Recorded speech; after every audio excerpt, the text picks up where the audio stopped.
Well, the Streets, Traffic, and Refuse Committee will be called to order. Madam Clerk, please call the roll. Murphy. Alderman Coder. Here. Alderwoman Martin. Here. Alderwoman Boyd. Alderman Bosley. Alderwoman Middlebrook. Present. Chairman Boyd. Present. 4 present, you have quorum. Thank you. I'll entertain, well, we'll come back to excused alderman. I know Alderwoman Murphy would definitely not be here. I'll entertain a motion for the approval of the minutes dated January the 12th, 2020. I move to approve the minutes from the January 12th, 2020 Streets, Traffic, and Refuse Committee meeting. Can I get a second? Wow, they're gonna leave you hanging like that. Second. Second. Okay. It's been moved and seconded. Madam Clerk, please call the roll. Alderwoman Murphy. Alderman Coder. Aye. Alderwoman Martin. Aye. Alderwoman Boyd. Alderman Bosley. Aye. Alderwoman Middlebrook. Aye. And Chairman Boyd. Aye. 5 aye votes. Okay, we've approved the minutes dated January the 12th. We have 3 bills today, and we're going to take the most controversial bill first. We'll probably be here for about 4 hours, so stay tuned. We're going to have Board Bill 146, sponsored by Alderwoman Navarro. You're up, Alderwoman. Thank you, Mr. Chairman. And I don't anticipate that this will take 4 hours, thanks to the, sorry, my laptop just fell. Y'all still there? Okay, thanks to the hard work of several people in this virtual room. So Board Bill 146, we've already talked about this extensively. So just a recap for you all, this has to do with the 5G utility poles.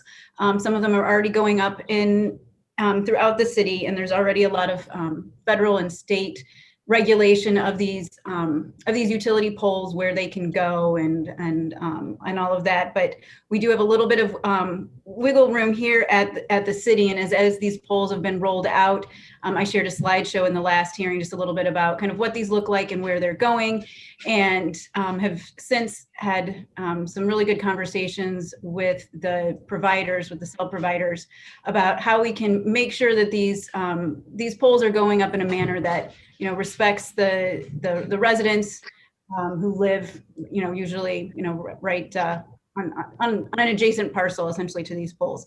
And so this is to build out the 5G network throughout our city. And the way that it's working in St. Louis is that this 5G technology is essentially going where existing streetlights are. And so the way BPS issues these permits, and there are very strict rules from the state in terms of what these permits look like, the timeline for them, and that process. So essentially what you're seeing is there are certain Cobra lights that are being swapped out for these new poles. The city selected the design of these poles, and then whether it's AT&T, Verizon, I didn't know we had a permit, they reserve that pole so that they can then place their technology on it. And I do have a committee sub that reflects the conversations that we've had since the last hearing. And so I guess I'd like to ask that be put before the committee. Sure. I move that we put Board Bill 146 before the committee for discussion. Second. It's been moved and second. Madam Clerk, please call the roll. previous row. No. New member. Oh. Alderwoman Murphy. Alderman Coder. Aye. Alderwoman Martin. Aye. Alderwoman Boyd. Aye. Alderman Bosley. Aye. Aye. Alderwoman Middlebrook. Aye. Chairman Boyd. Aye. 146, I vote. Okay, what's before is Board Bill 146 Committee Substitute. Go ahead and proceed and talk us through it, Alderwoman. Okay, thank you. So you should see there's a marked up copy and a clean copy that are available to everybody. And the marked up copy, essentially the changes here are a reflection of kind of this shifting. The original bill, as you'll see, started off as a restriction on where these poles could go. And this bill focuses on Zone A because the state statute, that's where we have really any jurisdiction over this issue. So that is how we landed on addressing this in single family A zones. That's based on what the statute allows us to do. And so what you'll see essentially, instead of restricting where the poles can go, we are ensuring that providers are exhausting all of the other options before they would place a pole in front of a single family A parcel. That's the general gist that we're going for here. So that's what you're going to see reflected in the language changes. And so I'll kind of walk you through this.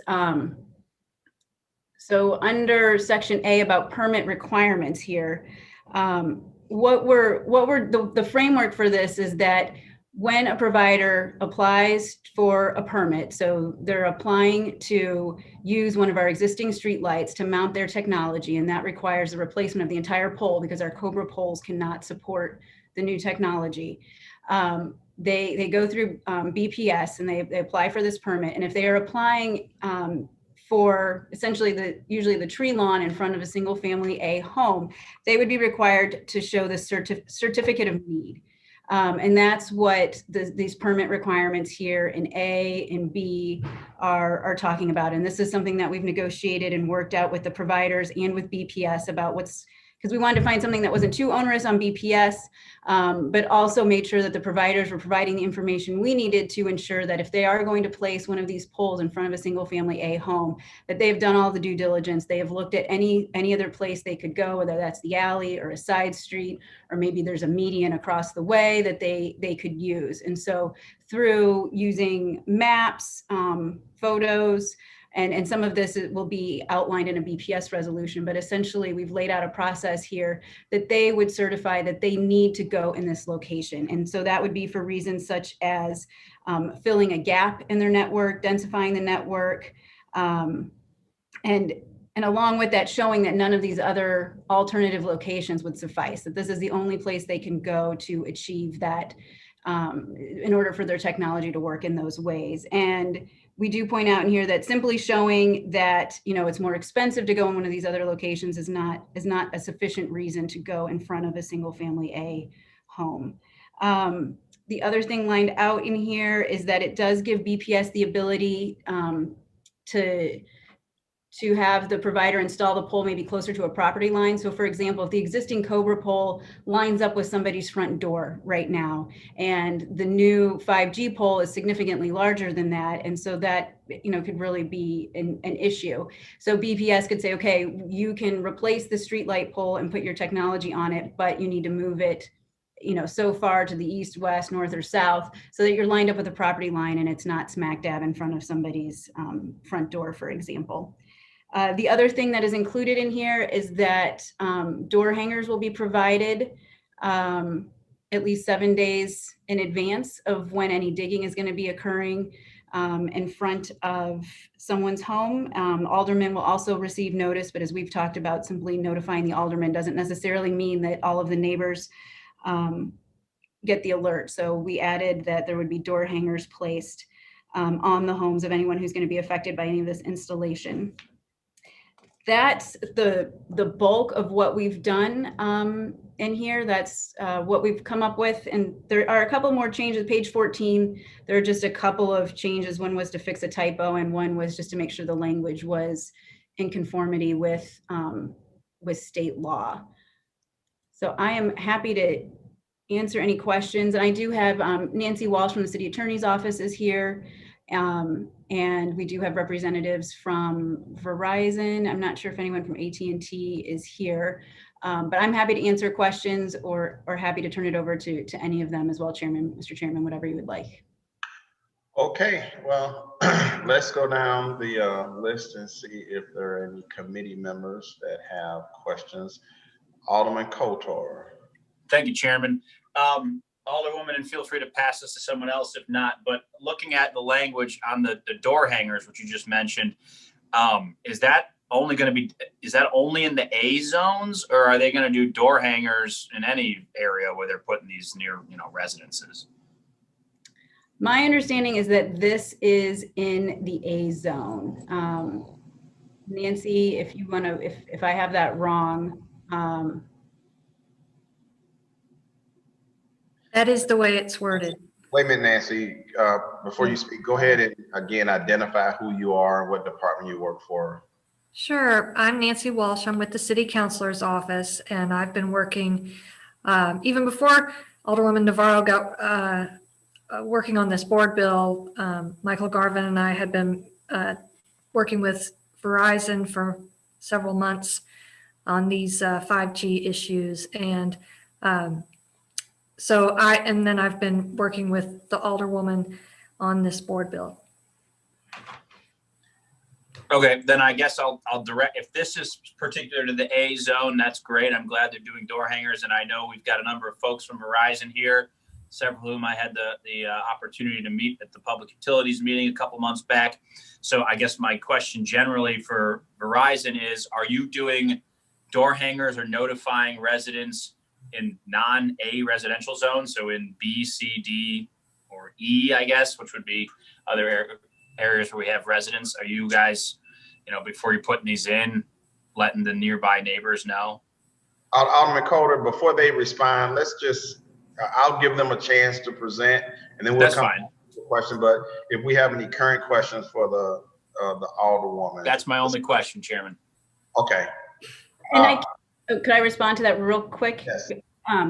There's this board bill, and then there's also the process through BPS through which the permit is issued. And there are other conditions in there that we've been working on in terms of setting up a website so that anybody in the city can go and see which poles have been reserved so people know where they're coming. And I think that's going to be useful just in terms of looking at where's this technology being rolled out, and is there a way that we can fill in gaps when it comes to equitable access to 5G. So that's not part of this bill, but there are some of those things are in the works. And I do think that there's, if we're not able to address that particular type of notice, Alderman Coder, that you're referencing in this board bill, that there are other channels through BPS and through resolutions there and the permit process to ensure more folks are getting notice. Because it's not just people in single family A who deserve notice about this for sure.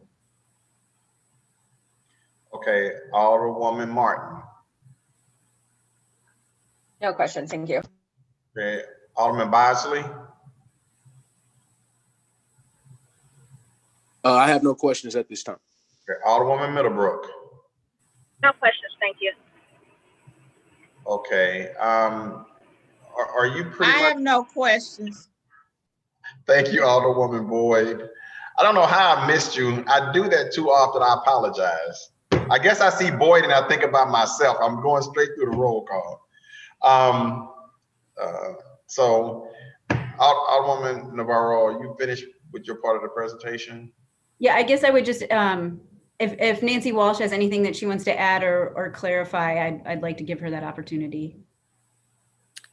I don't have any clarifications other than I think this was a carefully negotiated ordinance because we wanted to regulate to the extent allowed by state law, but also not interfere too much with the providers as they roll out their service. And we appreciate Verizon's weekly meetings and interaction to help get to this point.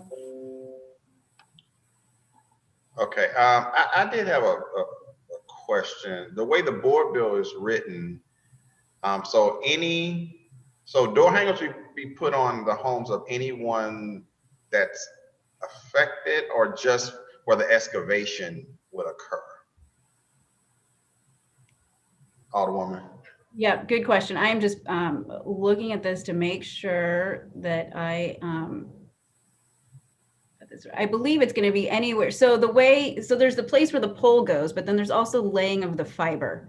that, so even though there might not be a pole in your front of your home, there may be excavation happening. So this is saying, shoot, I just lost it. And Nancy, if you want to jump in, if you find it before me, please. It looks like it's on page 3 around. Right, 1D. Oh, yep. Okay, here it is. Okay. So residents of Zone A that adjoin a segment of the right of way where improved new utility pole or modified utility pole is permitted. So yeah, that's a great question. I've been thinking that this is going to be anybody who's having excavation done in front of their home as it relates to the installation of a 5G pole. But that is my interpretation of that. Right, and that's how I look at it. But I think it would be helpful if everybody on the block knew what was going on. But I don't want to mess this up. It's kind of like the last day with amendments and all that kind of stuff. But I just think it's helpful if everybody on that block would get a door hanger versus just where the excavation is going, just so that people know what's happening on their block. So, but maybe Verizon can speak to that. They probably already have that as part of their outreach plan. So I'm going to go over to Verizon right now. I don't have my sheet in front of me, but I do see Tanya. So Tanya, will you be speaking for the whole group? I'm not sure we need everybody to speak, since it sounds like there's some consensus, although I think everybody is signed up to speak. Yes, no, I will speak to the group. I might toss it to Steve for a minute just to speak to any specifics about notification, because his group is the one that handles everything in the field, and I wouldn't want to misspeak. So go ahead and tell us again, who you're with and what your role is at Verizon. Sure. Thank you, Chairman Boyd. I really appreciate it. My name is Tanya Rosine. I'm the Manager of Government Affairs with Verizon, here to speak for Board Bill 146.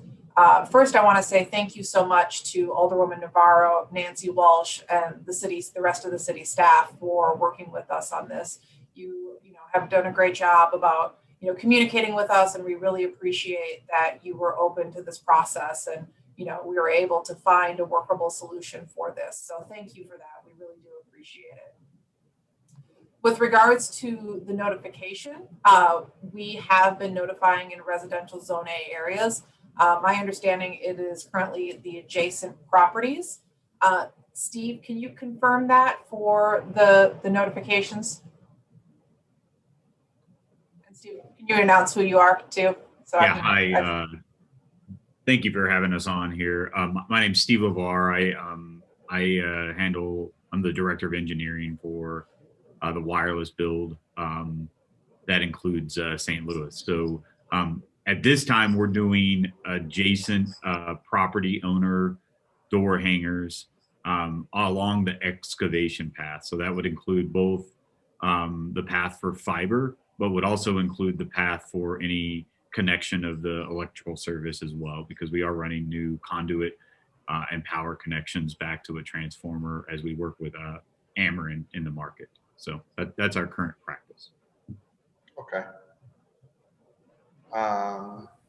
Let me go to Alderman Kotar. Question. Yeah, so I guess going back to my question earlier, and Steve, feel free to chime in on this. So is that your practice, adjacent property for all zone, kind of residential zones, or just A family zones? Yeah, at this time we're just doing it in Zone A, just to answer it directly. So we started off in Zone A, and that's been the limit of where we've been doing it.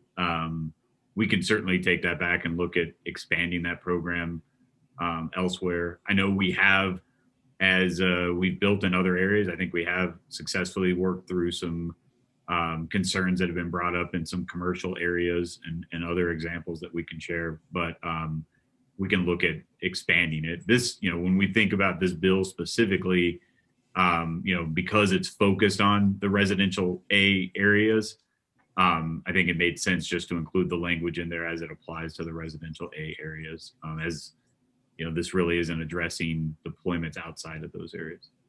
Okay, thank you. Okay, Alderwoman Martin.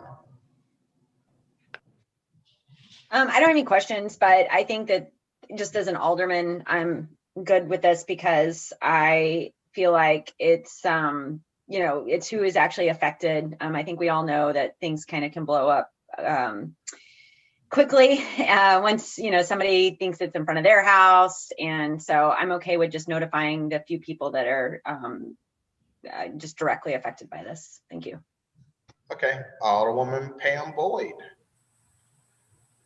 I do have a question, and because I heard them say that they'll have it where they can do it via internet. They can find out about where they having the construction, but how do you handle people? My question is that don't have internet. How would they know?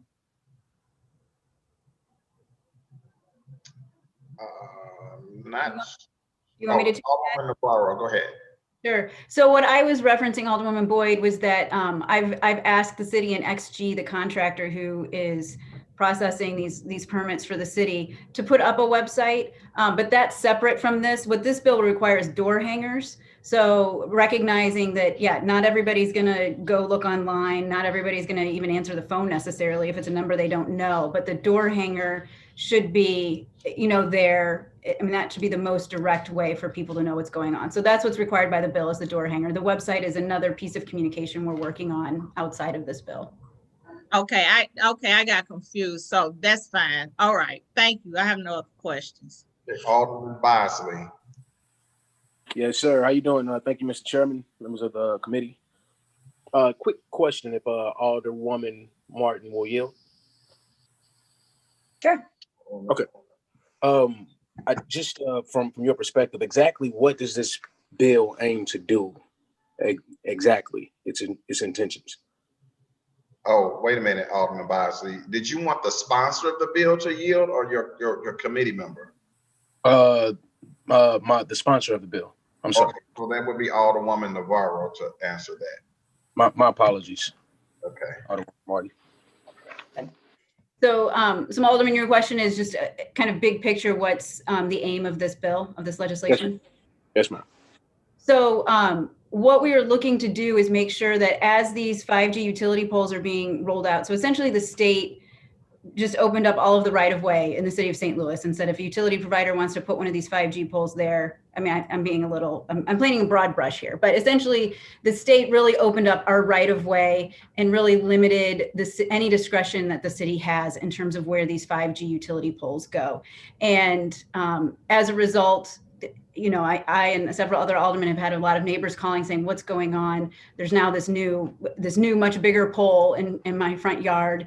And so what we're trying to do is make sure that we are being strategic about where these poles are going, and that we're being respectful of neighbors and residents, and recognizing that these poles they're much bigger than the current Cobra pole. I shared some photos in the last hearing. I mean, you can picture like a mini telephone booth or something that's going right in your front yard. And if you've got a small front yard, I mean, it can take up a lot of real estate. So what we're trying to do is just add a little bit of insurance to residents to be able to say, look, if this pole is going to go up in front of your house, we have tried every other location that we could. So whether that's looking in, alleys or side streets, and if this pole is going up in front of your house, it's because the provider has supplied a certificate of need showing that in order for their technology to be effective, it needs to go right here. And it's going on public, it's not going on private property, but it is going, it's going in the right of way. And so all of this is to set up a framework to make sure that we are, just being diligent in terms of where these poles are placed. And again, when it comes to single family A, because that is the opening that the state legislation gave us. Understood. So is this basically setting up a kind of a foundation and how it is they report to neighbors and let them know, or residents, that this may be coming or this will be coming, particular, popping up in their front yards, or does this open up the door for them to do so, but also provide guidelines on how it is that they do it? So part of this has a notice requirement. So this is very much in response to the community.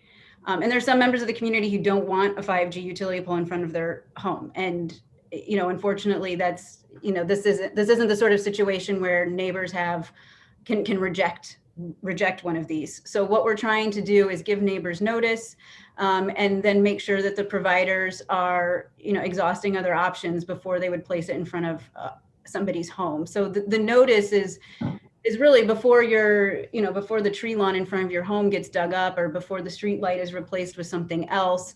Neighbors are aware of what's going on and they have a contact, because this is tricky work. I mean, as you know, once you start digging into the tree lawn in our old city, there are all sorts of pipes and tree roots and all sorts of things. And so that can be pretty startling to folks. And sometimes there's a lot to troubleshoot there. So we want to make sure that they have a contact, that they can get in touch with the provider, find out what's going on, troubleshoot any issues they have, coordinate scheduling, any of those things. So we understand that this technology is important and necessary, but how can we roll it out in a way that, you know, respects the homeowners who essentially have to make way for these poles, and then they have to live with, you know, some of the excavation going on in front of their homes. Does that answer your question?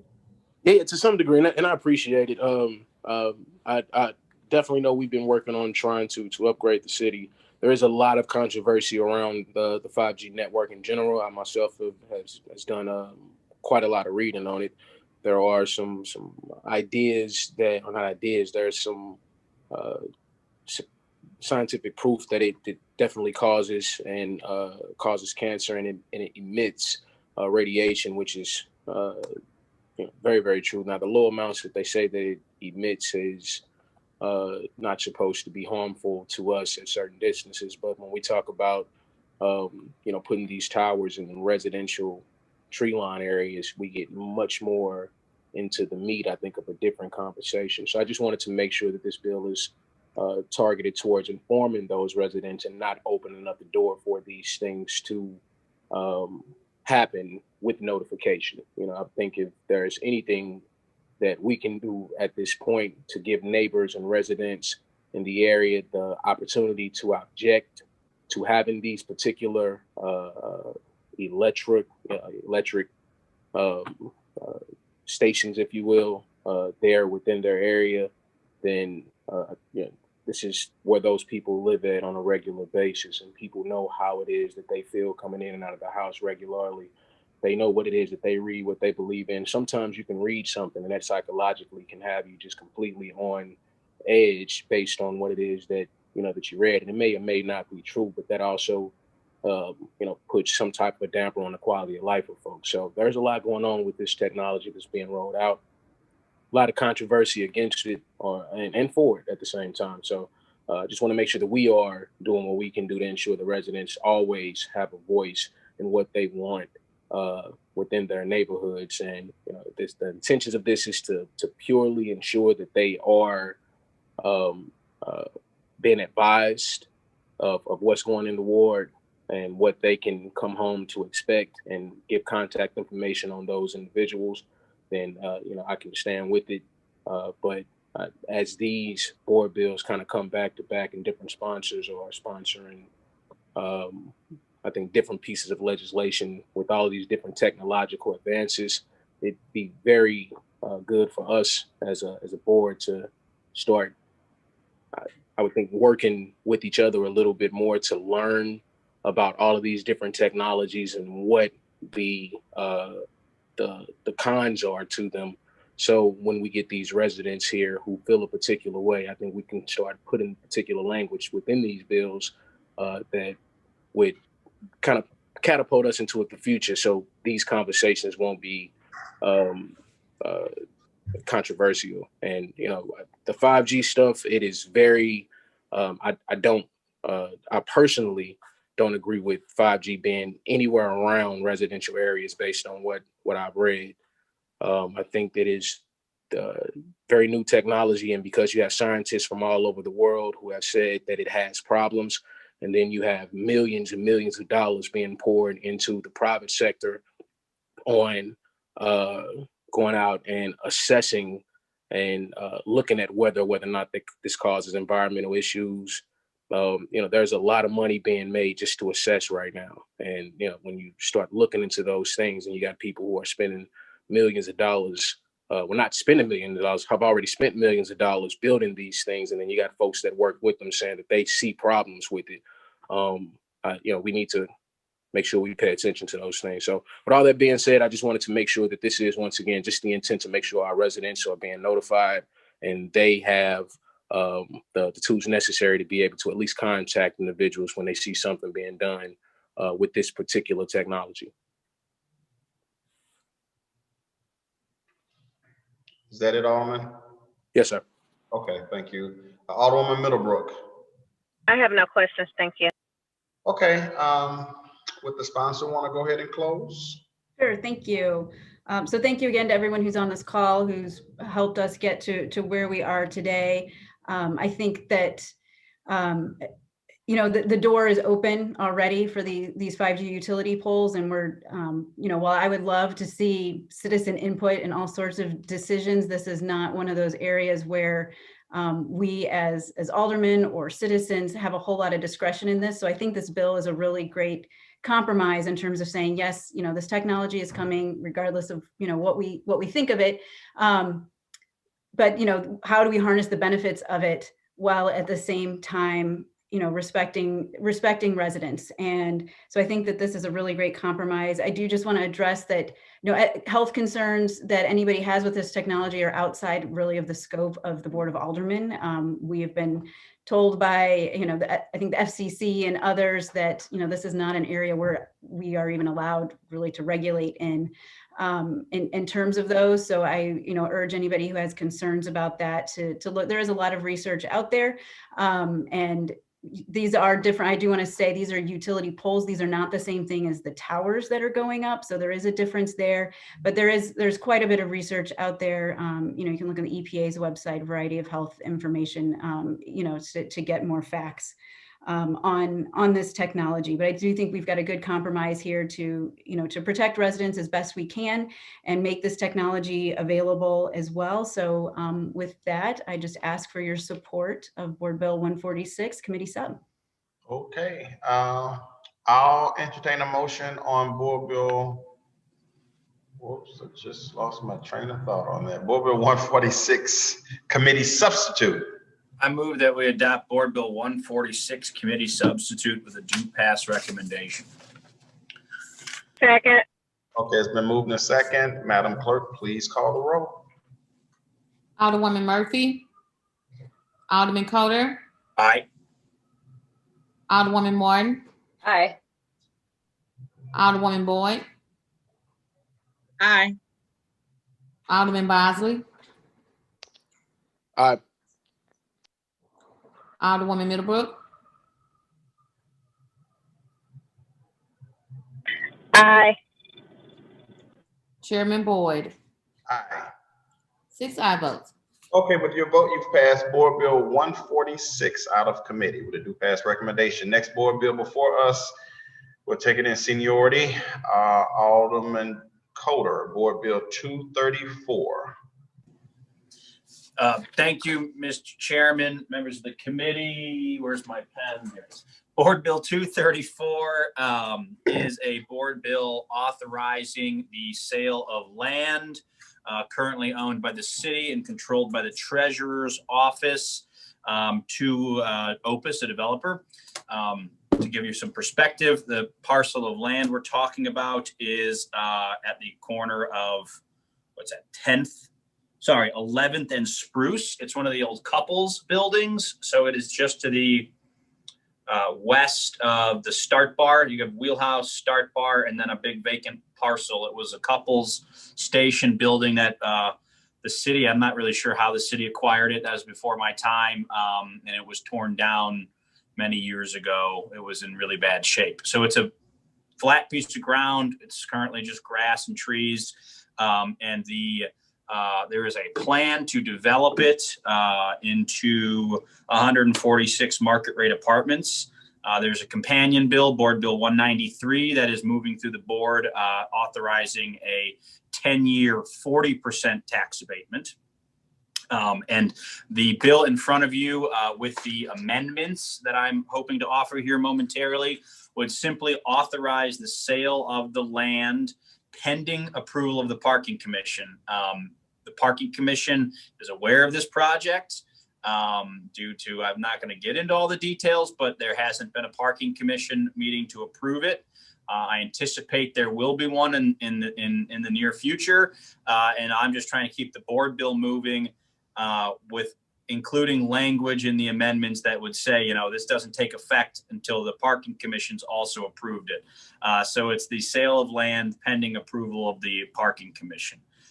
Chairman, I have a number of amendments. They're all almost identical. There's 6 of them.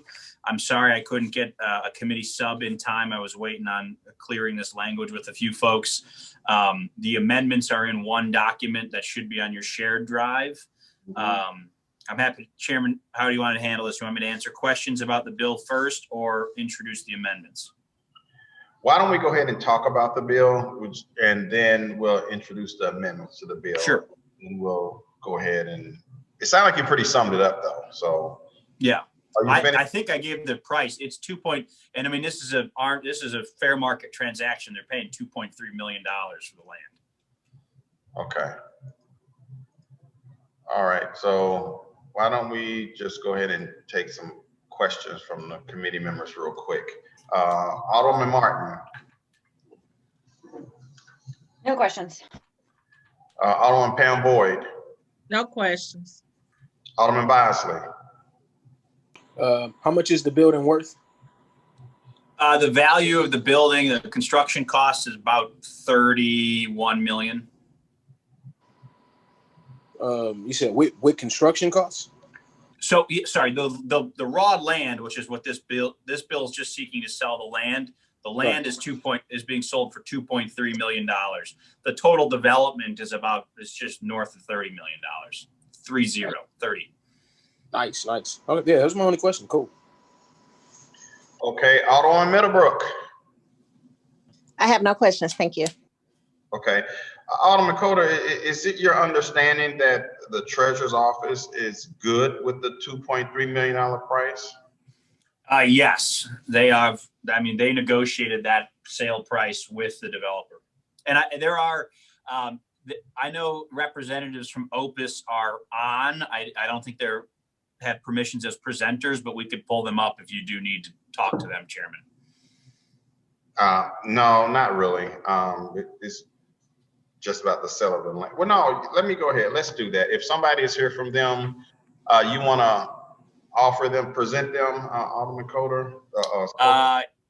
Yeah, so let me look at the full attendees list. So for St. Louis TV, I know Mark Brady and N. Van Sieve, who are both listed as attendees, are here on this project.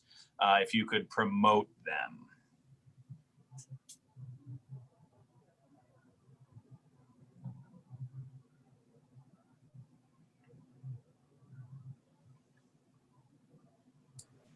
Alderman, Mark. Alderman Kodar. Who was the other? It was the one that's like N Van SCIEVE.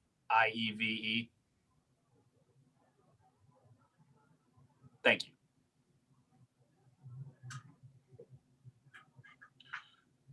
Okay. So, Chairman, this is Mark Brady, who's counsel for the developer. He's at Pulcinelli, and I know Nicholas Van, I think Sieves his last name, who works with Opus. Yeah, hi, Nick Van Siever with the Opus Group. Okay, Nick, thank you for joining us.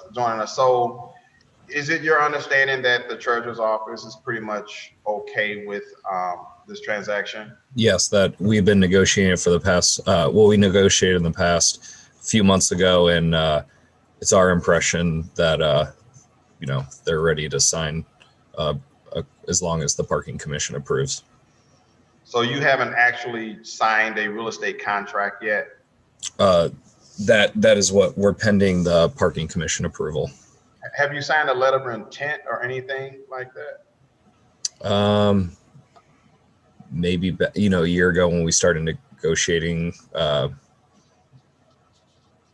could look back and see. Well, the reason I ask is I just don't want things to go sideways. I mean, if we don't have anything official, then you know, what the Alderman presented was $2.3 million. What happens if we have a parking commission meeting, which I sit on, and it's now 2.5? Yeah, we've negotiated that extensively, and we do not have any intention that will change. And with our discussions with the treasurer, we do not see that changing. And who have you actually been working with in the treasurer's office? Jared has been our point of contact during this discussion. And when was the last time you had conversation with Mr. Jared Boyd, by the way? Monday or Tuesday, earlier this week, we just talked to him. And they're still interested? Oh, yeah. Yeah, we're ready to get going on this project. The reason I asked is because there hasn't seemed to been interest in having a parking commission meeting. So I just wasn't convinced that this is something that they were willing to move forward with. But I wanted to make sure that this bill is done in a way that if we do happen to have a parking commission meeting, you guys are not just in limbo, you know, about this, and knowing that the city is serious about moving forward. So that's the whole intentions of doing all the amendments.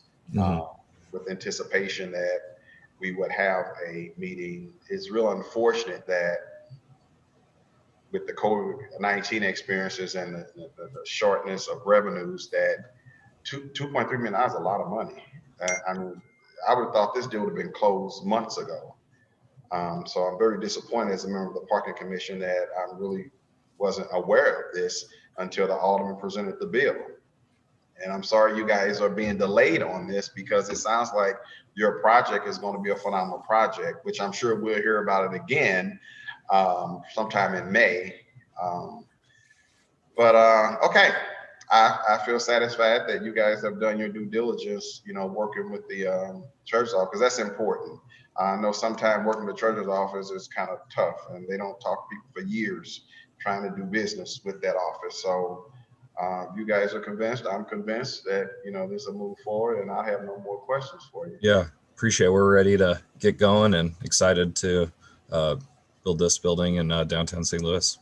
And out of all fairness, since I did ask questions of you guys, I'm going to run down the list real quick and see if any committee members have any questions. Alderwoman Martin. No questions. It sounds good to me. Thanks. Alderwoman Pam Boyd. Did she fall off? I'm here. No questions. Okay. Alderman Bosley.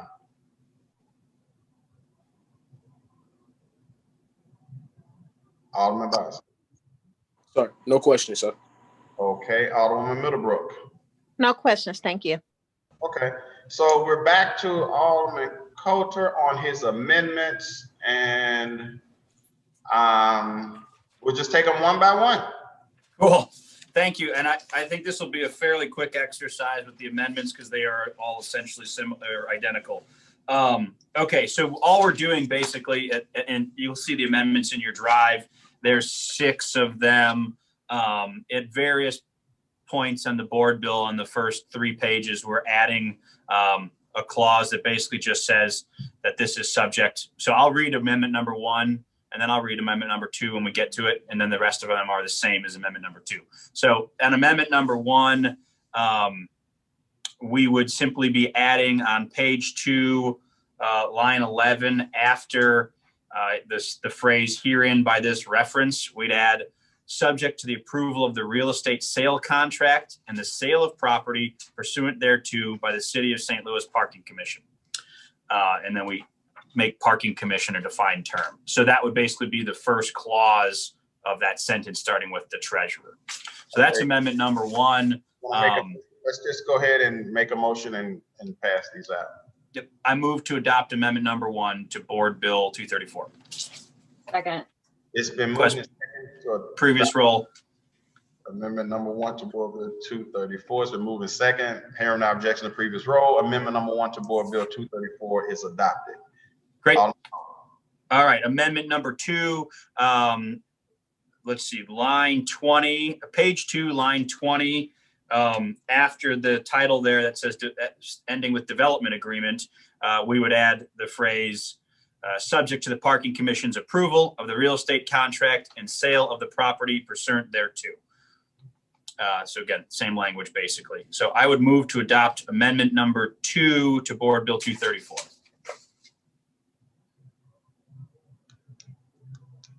Second. Previous Previous roll. It's been moved and second to adopt amendment number 2 to Board Bill 234. Hearing no objection to previous roll, amendment number 2 is adopted. Thank you, Chairman. All right, amendment number 3 is the exact same language as amendment number 2, beginning on page 3 of the board bill, line 5. After the words "by this reference," we'd add that "subject to" language. So I'd move to adopt amendment number 3 to Board Bill 234. It's been moved to adopt amendment number 3. Do I hear a second? Second. Okay, it's been moved and second to adopt amendment number 3 to Board Bill 234. Thank you, Chairman. Amendment 4, and I promise there's 3 more of these, and they are all exactly the same. Wait a minute. We're still on amendment number 3. Oh, Previous roll. Okay, hearing no objection to previous roll, amendment number 3 is adopted. Alderman Coder, amendment number 4. all right. Amendment number 4, page 3, line 7. After the words "the property," add that same phrase "subject to the parking commission," blah blah blah.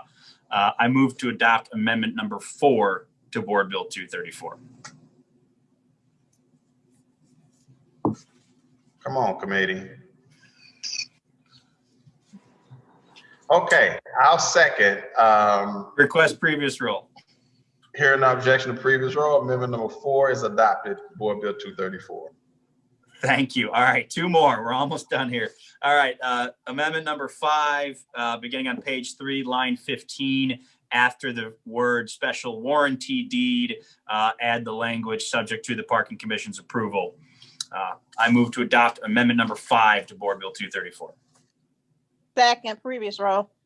Okay, There we go. it's been moved and second to adopt amendment number 5 to Board Bill 234. Hearing no objection to previous roll, amendment number 5 is adopted. Thank you. All right. Last but not least, amendment number 6, beginning on page 3, line 19. After the word "quitclaim deed," add the "subject to the parking commission's approval" language. I move to adopt amendment number 6 to Board Bill 234. Second. Previous roll. It's been moved to adopt amendment number 6, moved and second to adopt amendment number 6 to Board Bill 234. Hearing no objection to previous roll, amendment number 6 is adopted. Now what's before us is Board Bill 234 as amended. Alderman Coulter, you want to wrap it up? Yes, thanks everybody for your patience there. I would move to adopt Board Bill 234 as amended with a due pass recommendation. Second. It's been Previous moved roll. to adopt, to pass Board Bill 234 out of committee with due pass, 234 as amended out of committee with due pass recommendation. Hearing no objection to previous roll, Board Bill 234 as amended is passed out of committee. All right.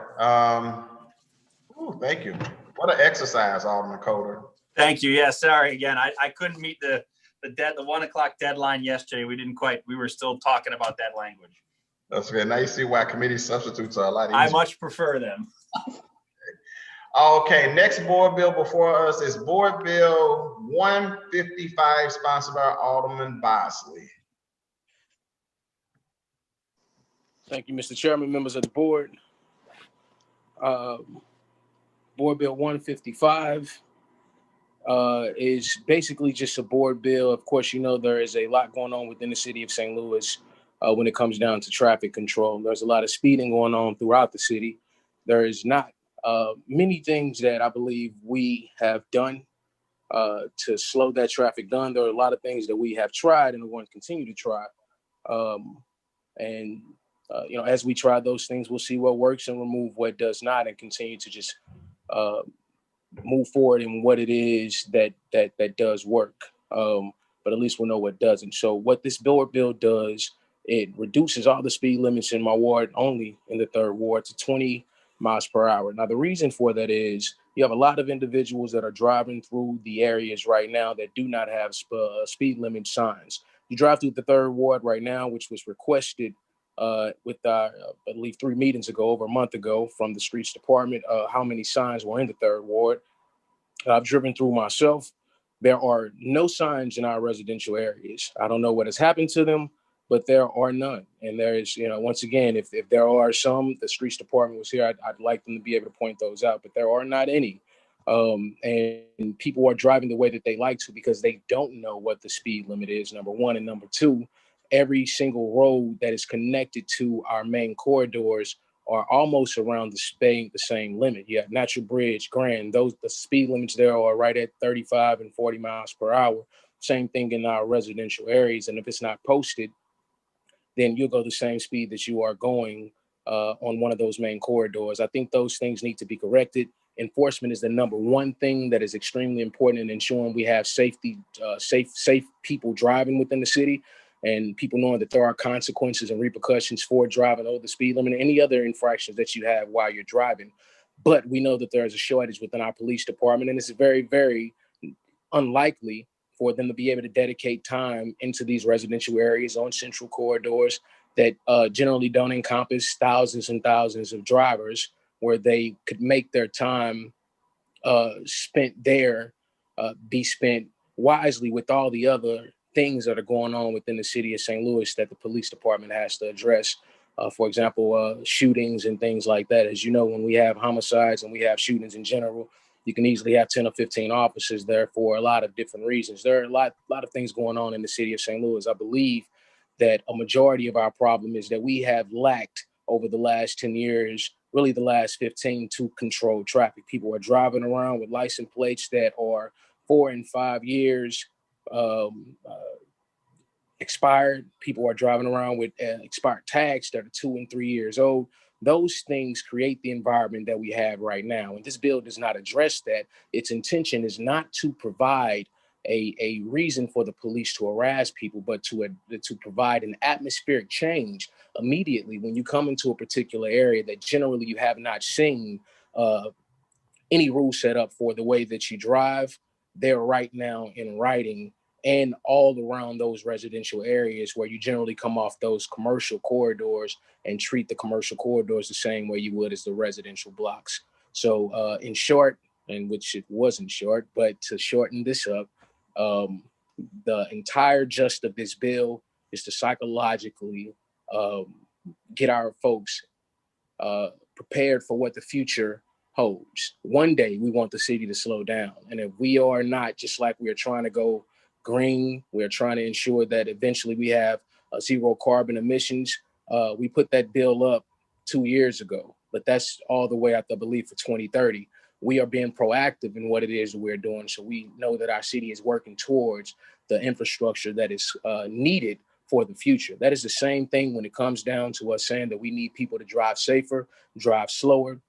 We have to provide the resources needed for the police department and the neighborhood and those residents who we need to change the idea of what is a comfortable driving speed within the areas that exist within the city of St. Louis to match what our future idea of how we want drivers to drive. Those individuals that are 15 in 3 years will be 18. They'll be able to drive however it is that they see people driving right now. When we don't psychologically slow the people down that are teaching them how to drive, then they will drive our areas the same way that the people are driving them now that we have discontent with. So this bill does not address the whole city. It does not address every single person's ward. So I ask for your favorable consideration in my ward in particular for us to start what it is that we believe, and I myself, and I've talked to other residents, could be some type of a tool utilized psychologically and eventually physically to be able to get our ward and those individuals who drive through it to be more respectful of the speeds that they take when they drive through the neighborhoods, and more respectful of the city in general as they drive through it, because we have main corridors that stretch throughout the city limits. Okay, let's just do a quick roll of questions. Alderman Coulter. No questions. Alderwoman Martin. I think we heard this before, right?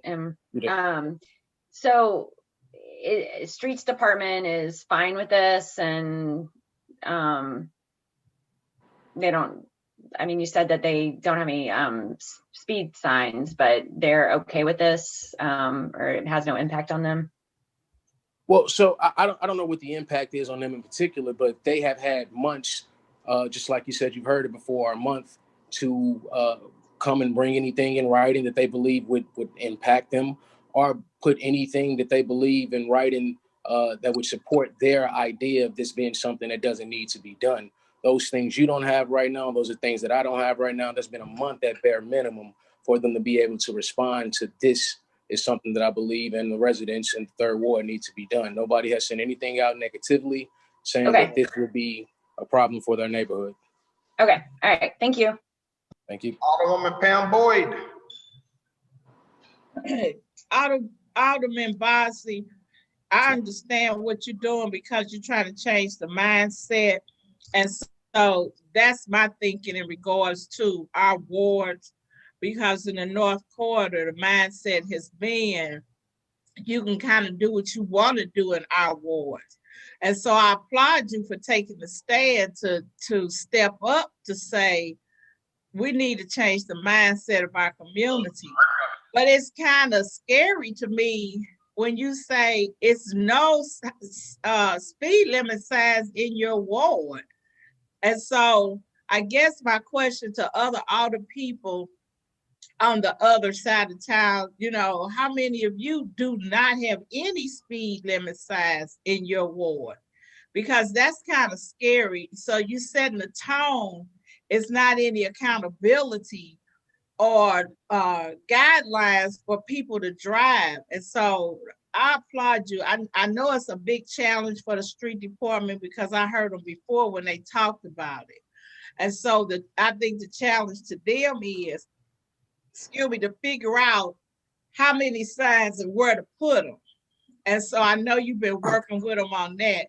But I applaud you because we have to do things differently. We cannot keep doing business as usual in the city of St. Louis. So thank you. Thank you. I appreciate that. Alderwoman Middlebrook. I have no questions at this time. Okay, Alderman Bosley, we're back to you. You want to go ahead and, it sounds like you pretty much closed on your bill. You want to make a motion on your bill? Yes, sir. And I appreciate everybody. I'd like to make a motion to pass Board Bill 155? Out with a due pass recommendation. Okay. I'm sorry?